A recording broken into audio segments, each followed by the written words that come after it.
All right, so we'll begin now. Good evening, everyone. We hope you're all ready for another engaging and insightful event. With the aim of making you all placement ready this session, so we come to you with the very last session of our insightful bootcamp, Taste and Place 2.0. Often, we might hear questions such as how many cups are consumed in a day in Delhi. And these particular types of questions seem bizarre at first and throw us off, and we keep wondering how can we tackle them. But as Richard having once said, the purpose of computing is insight and not numbers. We should remember that in guesstimate questions like these, the key is not to arrive at the exact answer, but rather showcasing our problem solving skills, logical thinking, and the ability to make reasonable estimations. It is important to ask clarifying questions and have a structured response to emphasize our approach. Because guesses act as a way of guiding us throughout our decision making process, and that's why companies look for people who have a solid grip on making a guess, an estimate, or putting those two terms together, guesstimate, during the recruitment process. With that, we would like to welcome everyone to our session on tracking guesstimates from vague to valuable insights. So, to begin, everyone, would you please take a moment to think about how you would approach this question? How many teacups are consumed in a day in Delhi? What are the factors that you would consider? Remember that there are no right or wrong answers. It's about how you structure your approach and the reasoning behind your estimation. So let's get back to the question, and it would be great to see some responses in the chat box. And if anyone would like to unmute and explain how they would approach this question, that'd be appreciated.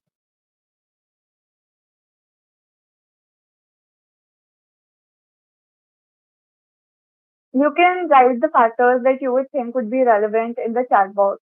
How many teacups of tea are consumed in a day in Delhi?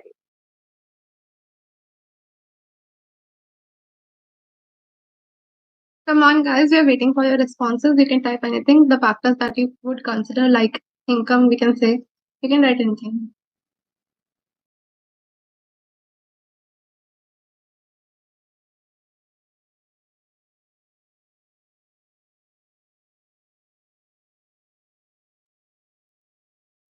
Okay, someone's written eight composition. That's a very good answer. That's definitely an important factor in considering that. That's pretty so. Okay. Others also.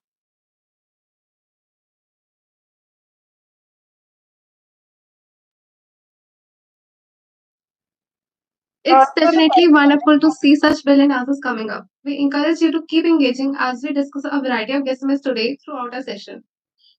In order for you to gain a deeper understanding of estimates, we would like to introduce you to someone who has significant experience and expertise in this field and who would be able to guide us through this process and help us navigate the world of consulting interviews with confidence and success. without any further ado, we would like to call upon our speaker for today, Ms. Sonali Gupta. Currently, she is working at Bain& and Company as a consultant. She graduated from Sriram College of Commerce with honors as a Bachelor of Economics in 2016 and did her MBA from IIM Ahmedabad.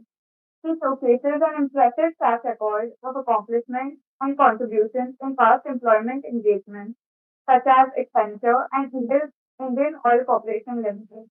With her immense knowledge and insights in the industry, we are sure of having wonderful learning from the session today.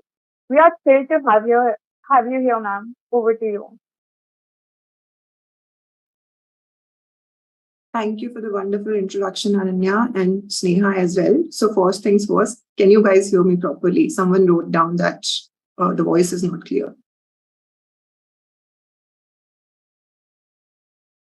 Okay, so that's great. So welcome to this session, guys. And I really don't want to make this session a monologue. And I want to do more examples than more theory. So we would be doing more examples, and please be very interactive. Ask questions, give feedback, just clarify your doubts whenever you have them in between the session, as well as you can ask in the end of the session as well. So with that, let's start the session. Can I share my screen, guys? Ananya, Sneha? Yes, ma'am. Yes, ma'am, sure. Okay. So let me know when my screen is visible.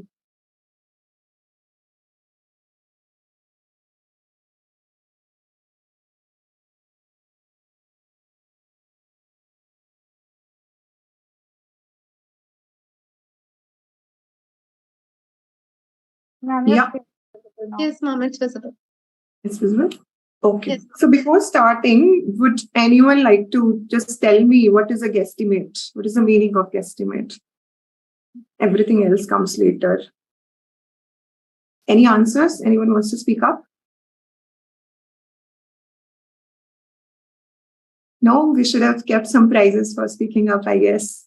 Feedback for next time.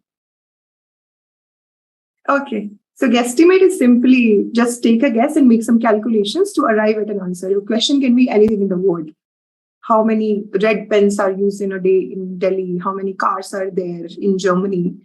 How much milk is consumed in a day? But from the business perspective, guesstimates are very important because they are used for market sizing or calculating the market size of any particular product or a service. Now, within the purview of guesstimates, they can be asked standalone, like a simple question like how many cars are there in Delhi? Or they can be part of a larger case interview within consulting as well.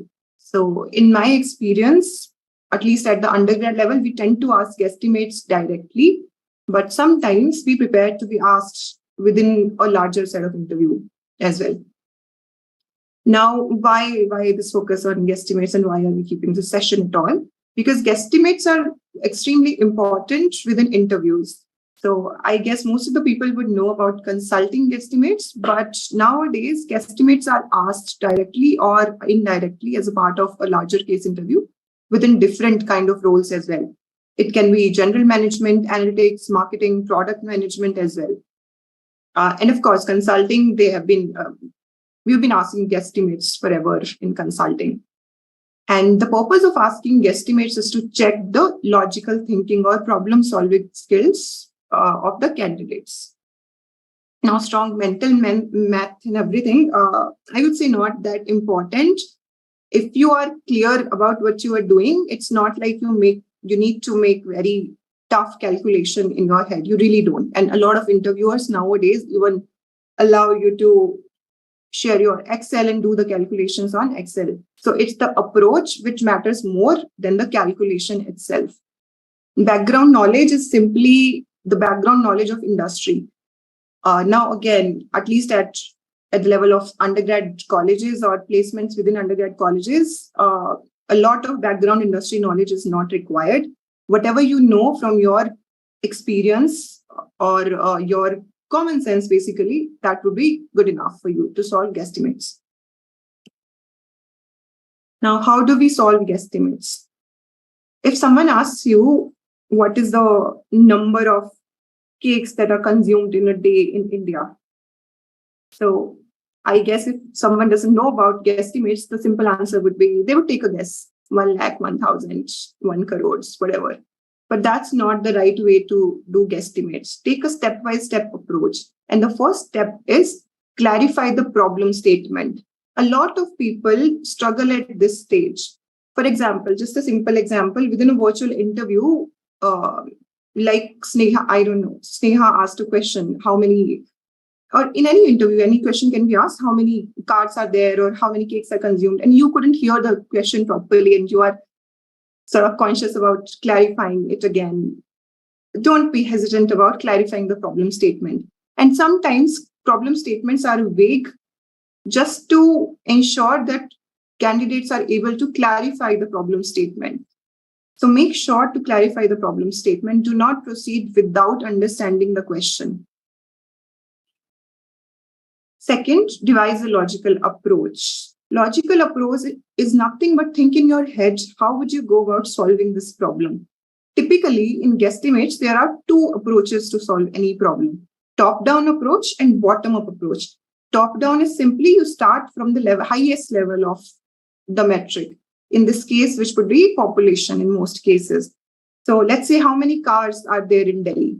You start from population of Delhi. Let's say it's 20 million, then you take other steps to solve the problems. It's called top-down approach. You take the highest metric and start from there.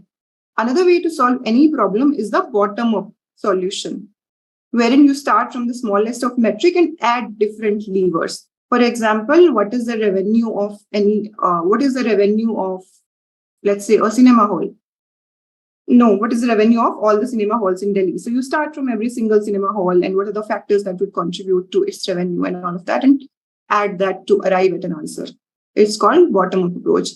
All the other methods are just a sub-bullet or sub-part of these two methods only. So don't get confused. I would say just focus on top-down and bottom-up approaches.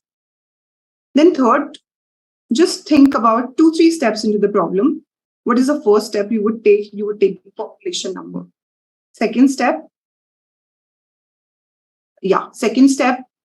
maybe income level, because everyone cannot afford a car. So maybe people with a particular income level can only afford a car. So that would be the second step. And third step would be maybe urban-rural divide and all of that.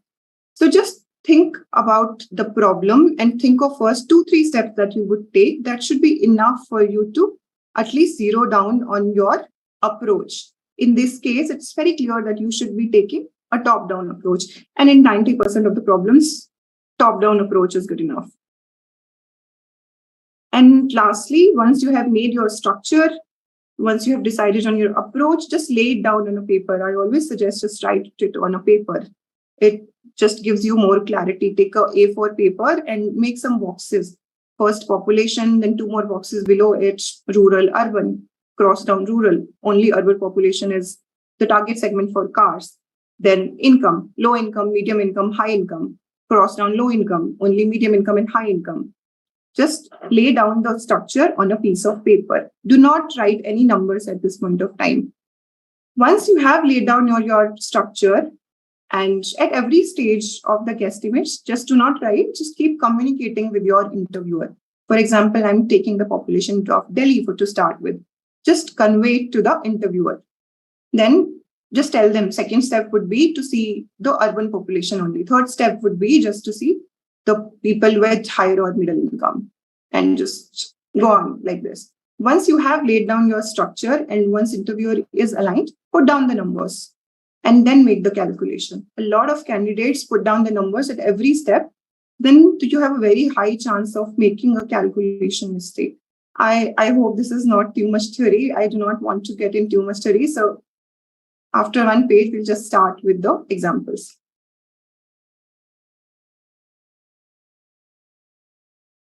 Yes. So within top-down approach, these are some of the basic filters that should always be in your head. For example, when I'm thinking about cars, can I think about rural urban population? Can I think about gender split? Some of you wrote down these points as well. These are extremely common in any guesstimates. And just think if this is relevant, if this is not relevant. If this is not relevant, just ignore. So these are some of the common filters: rural, urban, or any geographic filter. Gender split, age split, income split, willingness, utility. And then these are some of the general pointers and guidelines to solve guesstimates.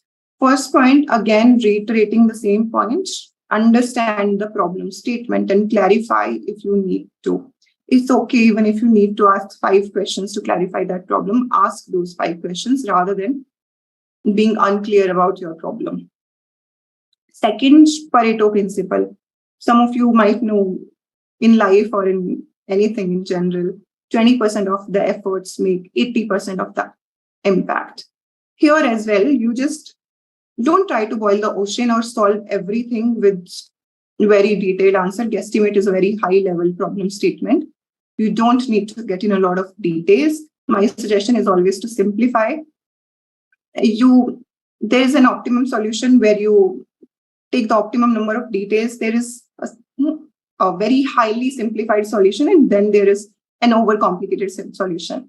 If you can optimize your solution in terms of simplicity, great. If you can't, I would always suggest to oversimplify than overcomplicate. Focus on those 20% of the things only. I'll give you an example. For example, if you need to calculate, let's say the number of cakes with cherries or number of chocolate cakes sold in Delhi, how would you calculate it? Any answers? No, it's okay. Okay, another answer may be simpler. Let's say the units of electricity consumed in India. So the first thing that should come to your mind is, are we talking about residential electricity or commercial electricity? If the interviewer says both, then do you want to calculate both? That would take a lot of time. Just focus on a subset of it. Let's say I'll calculate the residential electricity consumption and just take commercial electricity as a percentage of my calculated figure. That makes your life easier. So do not try to solve everything. Whenever possible, take percentages, take assumptions to simplify the problem. And third one is decide the most optimum way to calculate. This was the point that I mentioned earlier as well, top down versus bottom up. This is the same as demand side or supply side problem also. Also, think of some of these things like temporal uniformity. What is a unit or what is the time frame of that calculation? Is it yearly? Is it weekly? Does that event happen every day, every week, every month, every year? Think about that. For example, if you talk about... Ma'am, we are getting responses in the chat box for the questions you asked. Okay. Sorry, my bad. I missed it.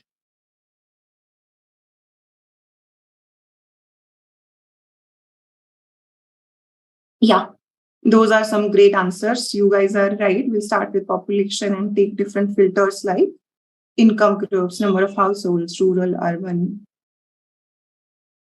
So you guys are correct. So like I was saying, apart from time frame, you should always think about the level at which you're calculating. Someone in the chat wrote as well, household level or individual level. So how do you decide if this is a problem that you need to solve at the level of an individual or an household? Again, I'll give you an example. Sorry, just a second. My internet is breaking a bit. Yes. So for example, cars in India are bought in households. So if you're talking about number of cars sold in Delhi, you might probably want to calculate it at the level of households, right? Because we have one car per household in India. But for example, if you take a country like US, it would be better to calculate the same problem, better to calculate the solution of the same problem in US at the level of population, at the level of an individual. Because people start having their own cars in US after say 16, 17, so on.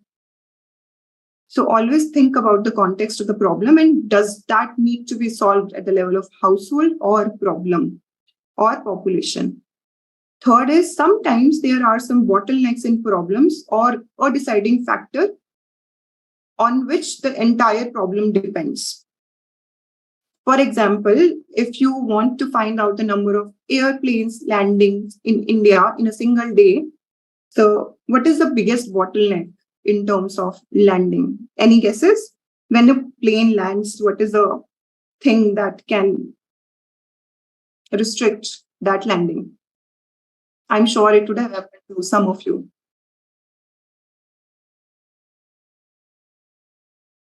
Weather, okay.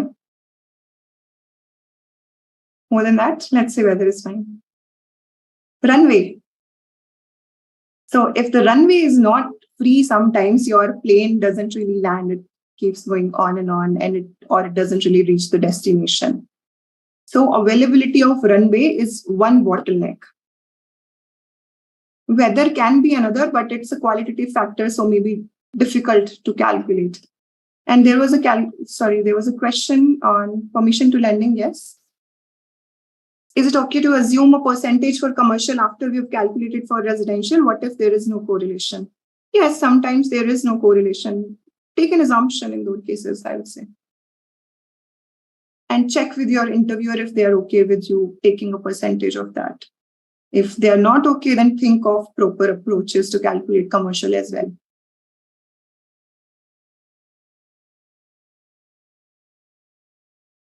Any other questions on this?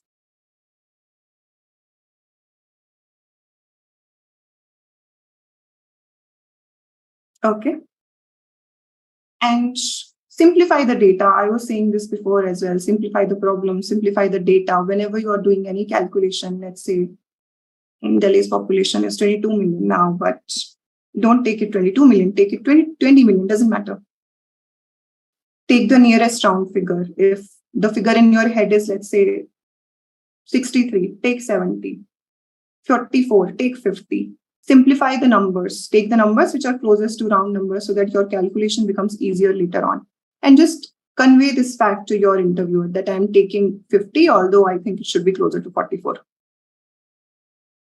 And try to remember some basic data points. Now, basic data points, let me just flip through some of this, just a second.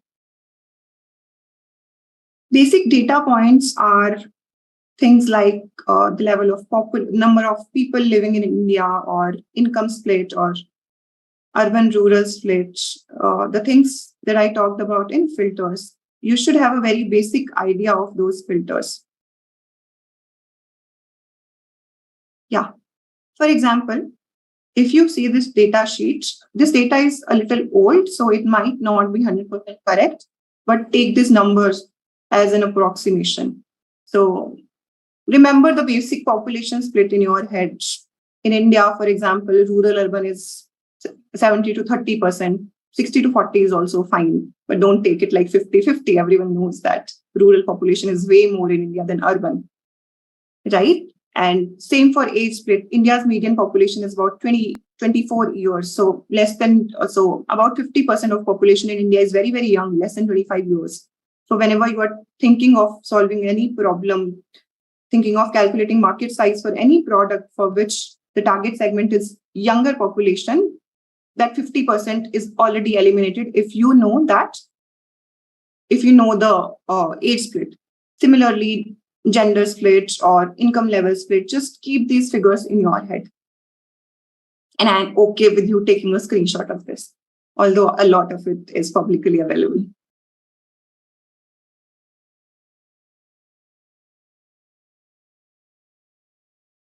Again, second sheet is on the same lines. Sector-wise employment or population in the major metros. This always helps, though this data is quite old. Now, this is what I was talking about. Although Bangalore's population is like 8.5, don't never take it as 8.5, take it as 10. Same for 7, take it as 10. Simplify the numbers, remember the basic split, that should be good enough for you.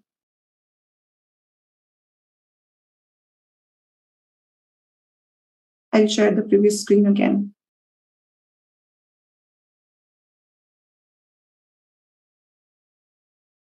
Yeah. Next is BMISI. If you guys have attended any other consulting workshop, you would know the meaning of MISI, mutually exclusive, cumulatively exhaustive. So whenever you're taking any two factors, there should not be any overlap. And all your buckets should be exhaustive enough to cover the entire spectrum. Last, remember to do a magnitude check. For example, your question is, tell me the revenue of Kirana shop owner next door. And you tell them, my answer is 10,000 crores. Very unlikely. Always do a magnitude check. Last, of course, try to solve the problem without creating a mess. So simplify the problem. Now let's start with the examples, and it would be really great if you guys can type in your answers or even speak up. So this is the same example that I was talking about earlier. Estimate the monthly electricity consumption in India. So how would you go about calculating this? Any answers? Tell me 3-4 steps that you would take to calculate this. It's okay to type or speak up. It's okay.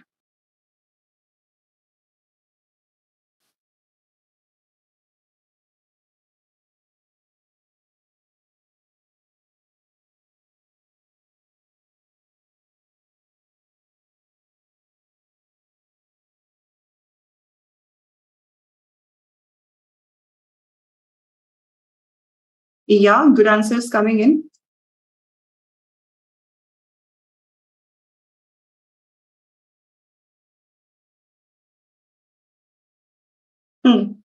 Right. So let's see what is the ideal way to solve this.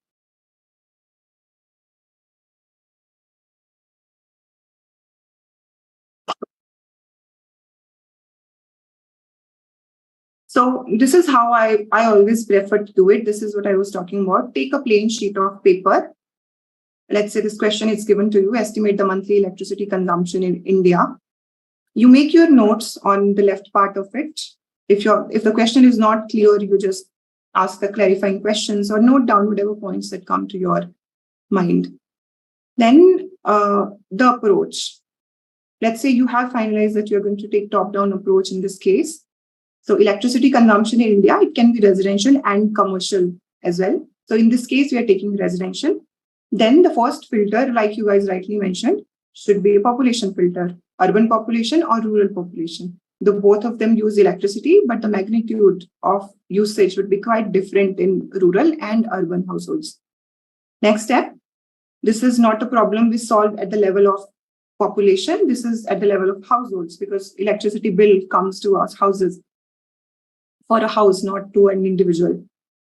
And here we've made an assumption that in urban households, there are 4 people in a household. So again, that 30-70 split of population that I was talking about.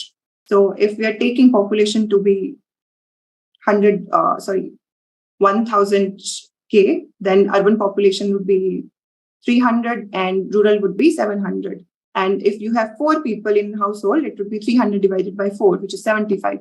Again, in rural, number of people assumed are 6, but I would say take it 5, easy to calculate. Then the second filter that we've applied here is of income level. Divides all the groups into low income, medium income, and high income. This is a typical income split in India. It wouldn't kill anyone if you take a slightly different split like 60, 30, 10, anything. But the overall picture should be similar. It should not be like you're taking high income households as 60% of your population. That's the only point. Then the next step is simply an assumption. You're taking an assumption that within urban population, low income households, which was a 60% of our population groups, they are using 300 units of electricity. Now, to take these assumptions as well, someone can question your assumption. So, for example, if we live in Delhi, always try to think of a reference point. Think of a reference point in Delhi. Electricity is free in Delhi till about, I think, 200 or 300 units. I'm not sure which one. You can start with that as your reference point. That I'm taking the lowest benchmark as for low income households and increasing that by a factor of 2, 3 for mid income and then high income and so on. These are just assumptions. I'm just saying to arrive at these numbers, why I'm taking 300 units and not 900 units is because I have a reference point in my mind. It can be of anything. For right now, I can just think of Delhi's example because electricity is free up till like 200, 300 units here. So that can be your lowest benchmark. For middle income, just a slightly higher, and high income, just a little more higher. Numbers would be slightly lower in rural areas. And then just calculate everything. So that's what we've done here. Number of households into the percentage of low income households into the monthly consumption of electricity. And this is the answer. If we add these up, this is the answer. And like I was talking about commercial versus residential, you can take a percentage of this, or if your interviewer is not satisfied with that, you'll have to do the entire process again. And the approach to calculate commercial electricity consumption would be quite different. Any questions on this?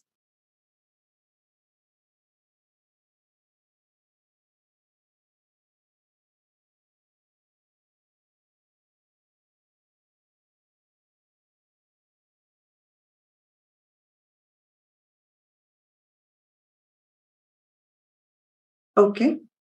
So let's go to the next question. And please type in your answers this time.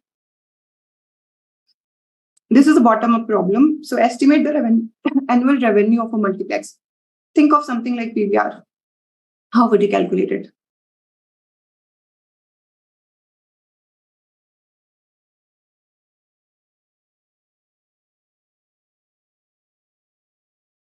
Sorry, folks, I need 2 minutes. Just type in your answers till then.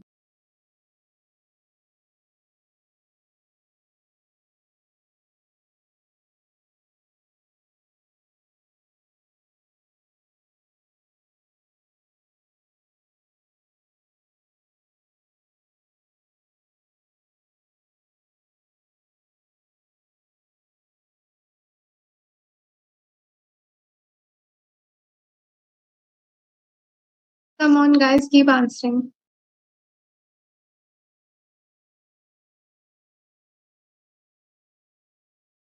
I can see many responses coming up in the chat box. Others, please hurry up. Whatever you think, you can write.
Everyone, you can type your answers in the chat box itself.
We are seeing a lot of responses in the chat box. So it's nice to see that everyone has shared their approaches and covered a lot of factors that should be considered in such a guesstimate. If anyone has any more approaches or factors that should be considered, you can type in the chat box as well. We've seen some great perspectives and approaches in the chat box.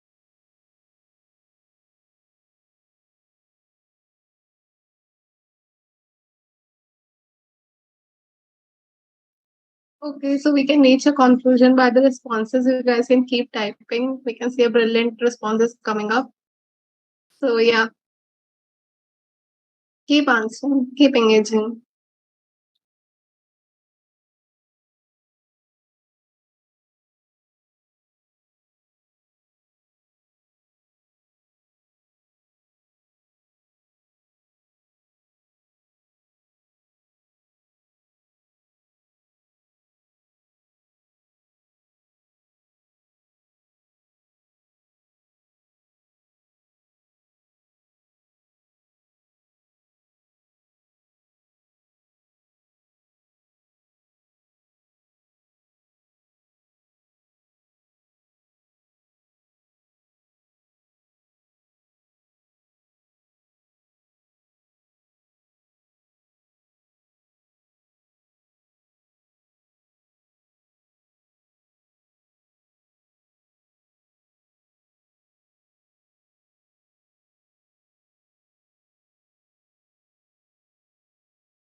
Okay, so guys, let us know how did you like the bootcamp overall? How was your journey and experience? You can type in the chat box and let us know. You can And you also can unmute. You can also unmute if you want to share your experiences. You can raise your hand. Just how did you like the session, your experiences? Did you learn anything or any constructive criticism if you have any?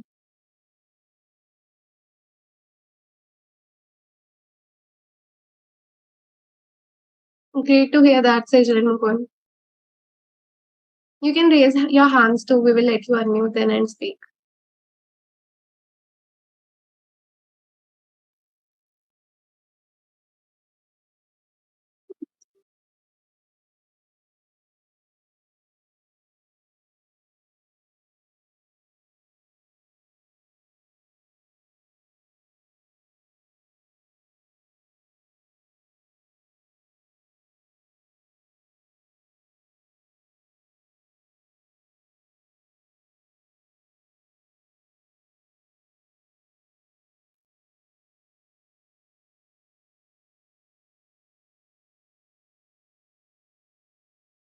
It's good to see such nice responses from everyone.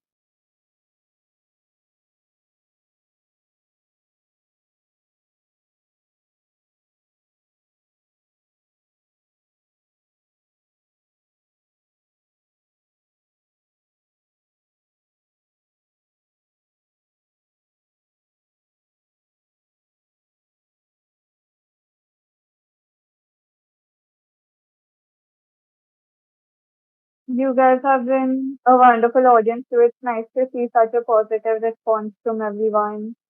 And we honestly hope that it was beneficial to everyone.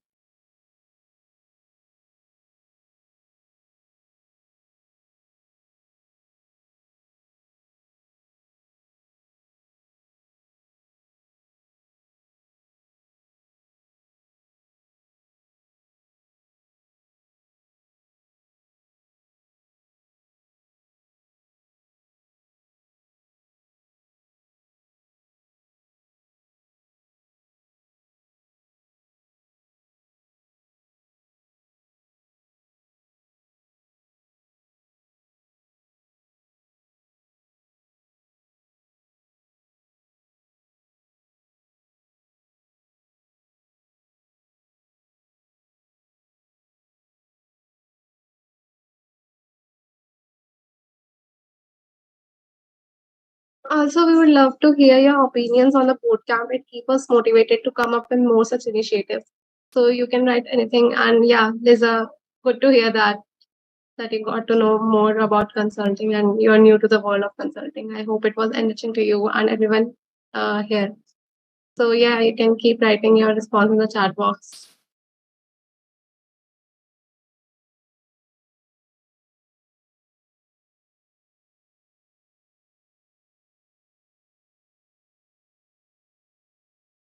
Yes, it's wonderful to have you all as an audience as well. And we would just like to appreciate the time that you have taken out to make these sessions more interactive and engaging on your part as well. Really nice to have everyone as an audience.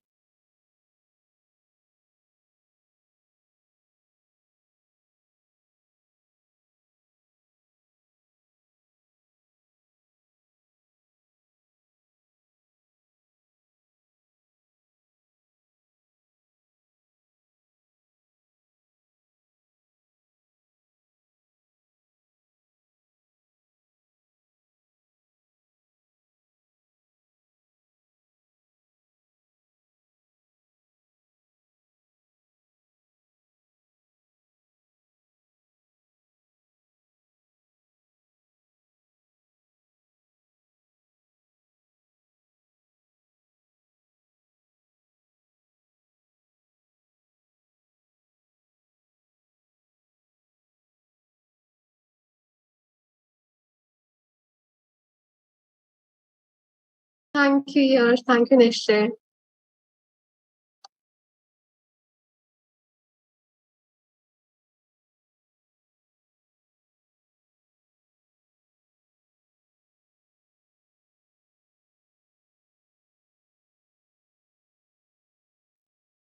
Okay, so till ma'am gets back, just to keep everyone occupied, we asked a question in the beginning about how many teacups do you think are consumed in Delhi.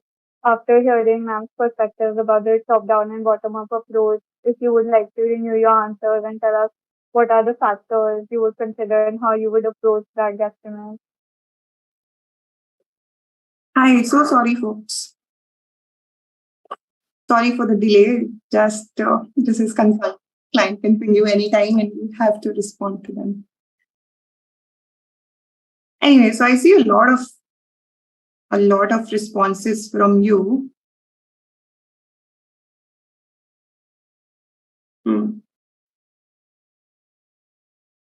Great answers. So let me show you the model answer for this problem.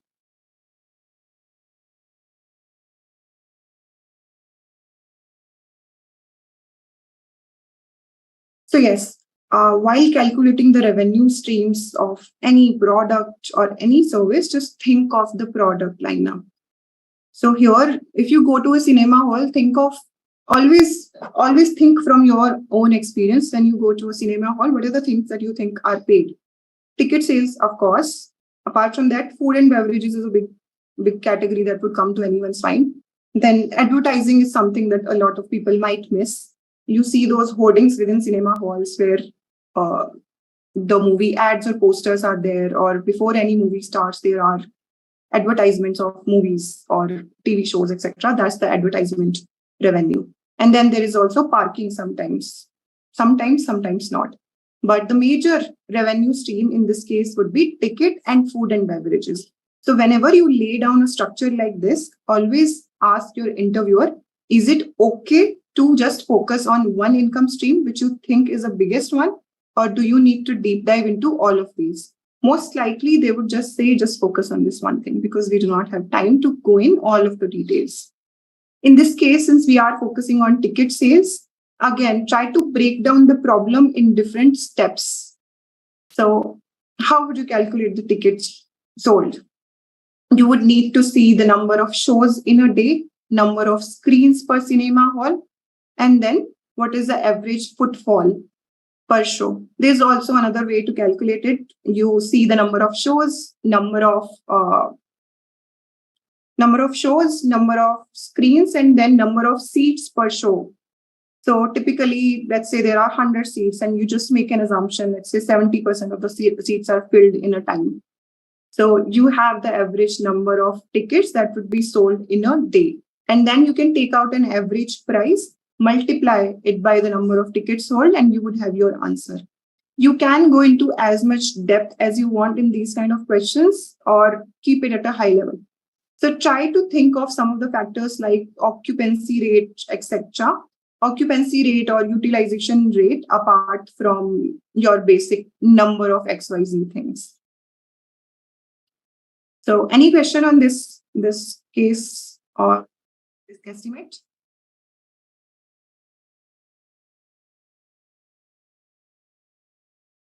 This is a bit on challenging side, I guess. Population-driven guesstimates are the easiest to solve. Then the third one is estimate the number of credit cards issued in India. This is quite easy. So would someone like to just type out 2-3 factors that you would consider apart from population, rural, urban, age, etc.?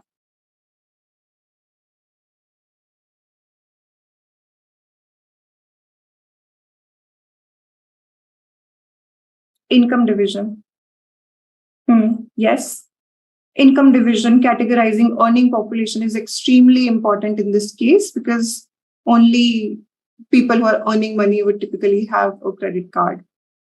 Apart from that, I think one thing that a lot of people miss out on is the number of credit cards per person. A lot of people have more than one credit card as well. So whenever you are doing questions, think about frequency as well. This is that temporal thing that I talked about. Is it yearly, monthly, every week, every day, twice a day? Do you have 4 credit cards, 2, 3, whatever? So we're starting with population of India, dividing it in urban, rural, completely eliminating rural. which might not be 100% correct, but good enough for our guesstimate for now. Then within urban, focusing on tier 1 and tier 2 cities only. Within tier 1, tier 2, like you said, income and earning population is extremely important. What is a proxy for earning population? People in working age.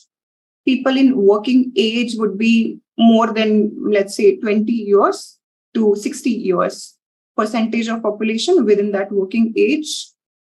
And within the working age, income criteria. If your income is less than a certain amount, or if you are in a low income household, you would probably not have a credit card. So here, step by step, we've just taken the things to ensure that this is the right target segment for.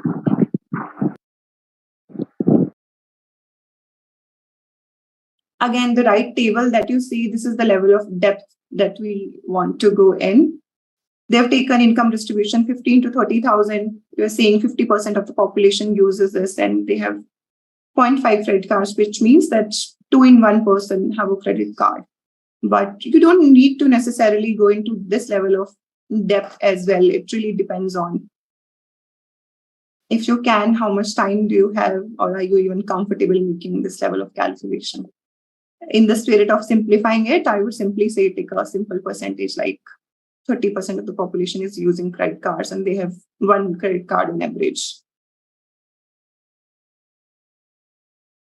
Okay, next one. So these are very typical typical population-driven questions or bottom-up questions. Sometimes completely wacky questions come as well. For example, I remember this one question.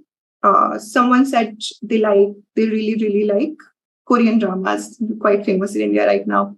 So the question was, what do you think is the number of K-drama fans in India? This is a guesstimate, and it's not very easy to calculate it from population-driven approach. This is a similar question. Estimate the length of barbed wire used in India.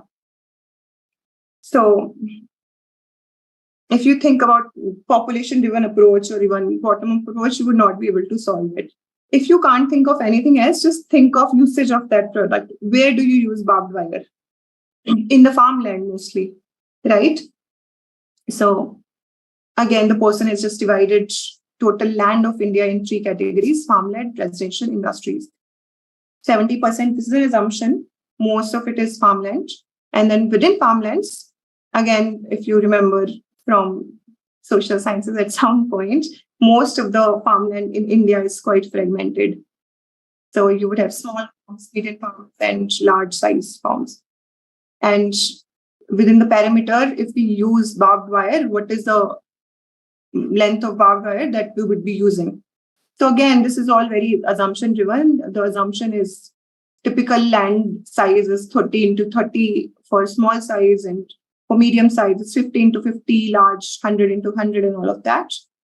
Then you just take perimeter, 30 into 30 into 30 into 4, 50 into 4, 100 into 4. And the assumption is you wrap barbed wire twice. So perimeter into number of times. Into discount for shared size, it's okay even if you don't take out this factor. I would again harp on simplicity. But this is not a very typical example, and these questions do not typically come. But if you happen to encounter one of these wacky questions, just think of the utility of the product. Where do you use the product?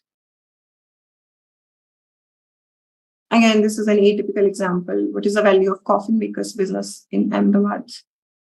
So starting from population, what is the Christian population in India? What is the death rate in India? Average life in India is about 70 years. So they've just taken at 1 by 70. And this is an assumption. Take market size of that coffin maker, 1/3, 30%, and then you arrive at a quantity. Again, utility, and just use your common sense in these questions, I guess, and do a lot of practice. Next example. In this example, data that we're using is quite huge. So sometimes it's helpful to make tables rather than a simple structure. So the question is, estimate the weekly usage of shampoo in liters in Mumbai. So there are multiple factors to it. We are starting from population of Mumbai and dividing it into high income, middle income, and low income categories. Then there are population per household number of people, and then shampoo frequency. For example, in high income, there would be more shampoo that would be used, total shampoo usage per week, and mls of shampoo that would be used. And you would just, in the end, multiply all of these factors. If you try to do this without making a table, it would be quite difficult and you would be lost in the data. So whenever you think there's quite a bit of data, try to make a table like this. So it's easier to calculate per category. But again, I would say this is on the more difficult side of things. And it can look quite daunting right now, but if you do enough practice, you would be able to crack these guesstimates quite easily.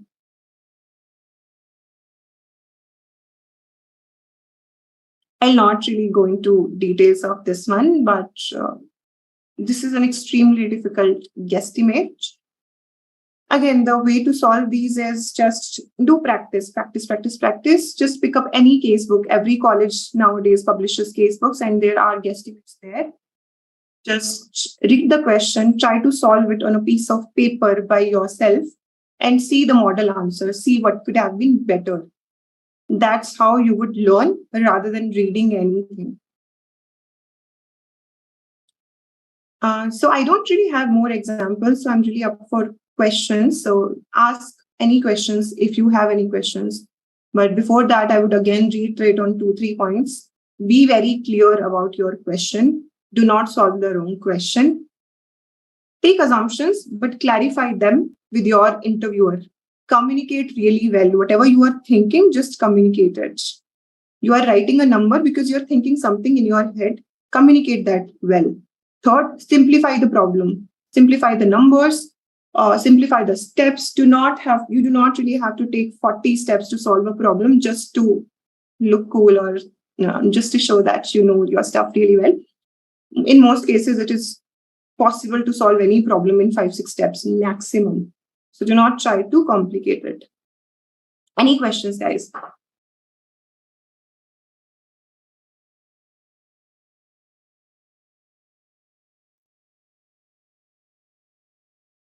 Ma'am, I have a question. Can I go ahead? Yes.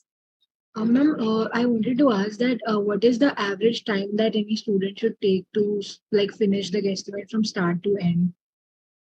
I think 10 to 15 minutes should be enough to solve a very basic guesstimate. But sometimes guesstimates can be quite complicated. So it really depends on the time frame for your interview. I would say on average 20 minutes, not more than that. Okay, ma'am. Thank you. Someone has asked, how can we brush up our assumption making skills which are crucial during guesstimate? Practice. So see, either you have facts for something and you would not be able to remember fact for pretty much anything apart from your basic data points like rural-urban split is 70-30, gender split is like 50-50, high income, middle income, low income is like 60-30-10 or 70-20-10, whichever you like. But apart from that, if someone asks you a very specific data point, you would not have it. Then in that case, you take an assumption. For example, I asked the number of chocolate cakes sold in Delhi. At some point of time, you would have take a preference metric to calculate this number. So how many people like chocolate cakes out of all the cake lovers? Take an assumption like 30% people like chocolate cakes.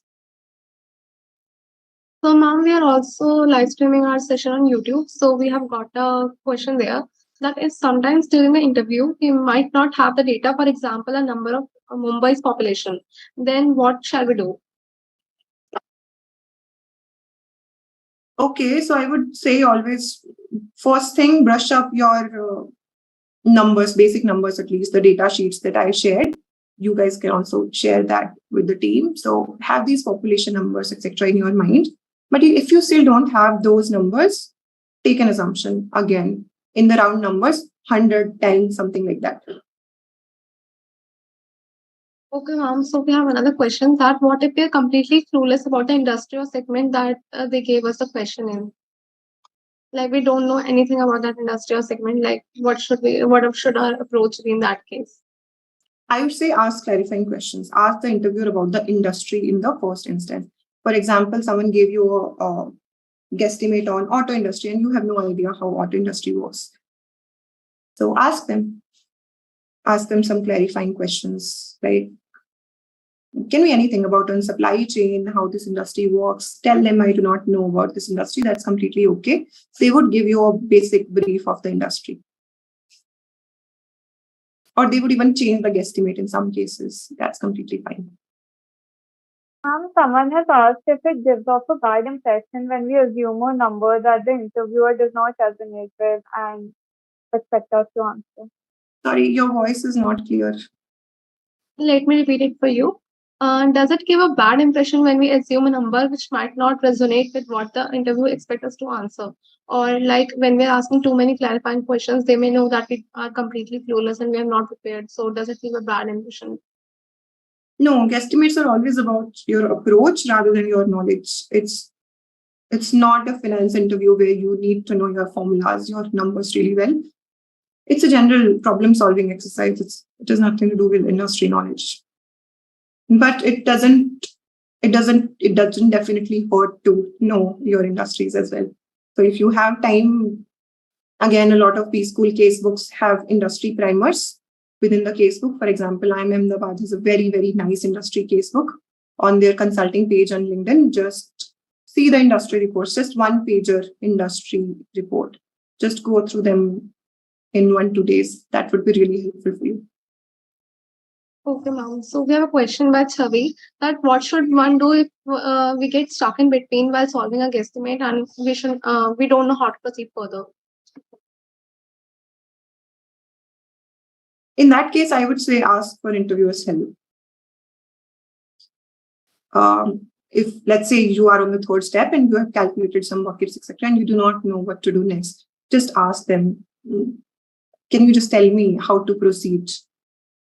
They would give you some guidance. They would not tell you how to solve the problem, but they would give you some guidance which might be helpful to you. And second, do not lose your calm. Just be very, very calm, whatever happens. Okay, so ma'am, one more question that what are the red flags that we should keep in mind? Like, what are the things that we should not do, like don'ts of while following an guesstimate or any approach? Not communicating well is a very huge red flag. So whatever you're thinking, just communicate it really, really well. I think calculation mistakes are also a red flag. So that's why I'm saying again and again that keep your numbers very, very simple and just calculate in the end and don't calculate it every step. So try not to make calculation mistakes. And another red flag would be, I think, giving answer without thinking. So always take a minute, just tell them that, can I take a minute to think about this problem? Think in your head and then make the structure and start solving. Do not just start doing it on the first second. I really, really need to go. This is my hard stop, but just you guys can send me all the remaining questions on email or in whatever way suits you, or you guys can reach out to me on LinkedIn, every candidate on this call, or just give your questions to Ananya or Sneha. They can pass on the questions to me. So, ma'am, before you leave, thank you for this session, and I'm sure your expertise has helped everyone. Please accept this token of appreciation as a small gesture of our thanks. And thank you so much for being here today with us and sharing your knowledge. Especially, ma'am, the knowledge that you shared and the red flags that you shared, like communication practice, not losing a calm, that's the most important thing while giving any interview or solving any guesstimate. That are the most important things. So, yeah, thank you for your knowledge and thank you for the time that you have spent here. Thank you, guys. Bye. Thank you, ma'am. Thank you, ma'am.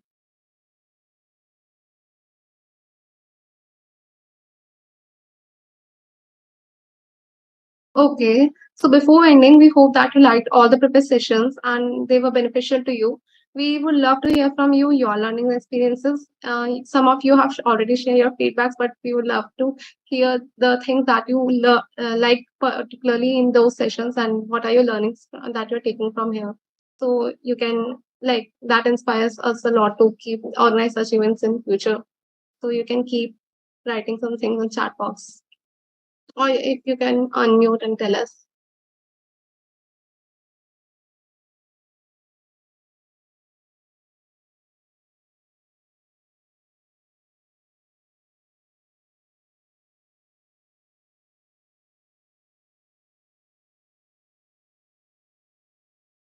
We encourage everyone to write in the chat box or just raise their hands and unmute.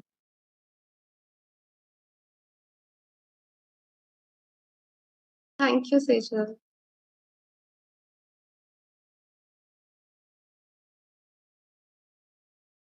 Thank you, Kartikeya.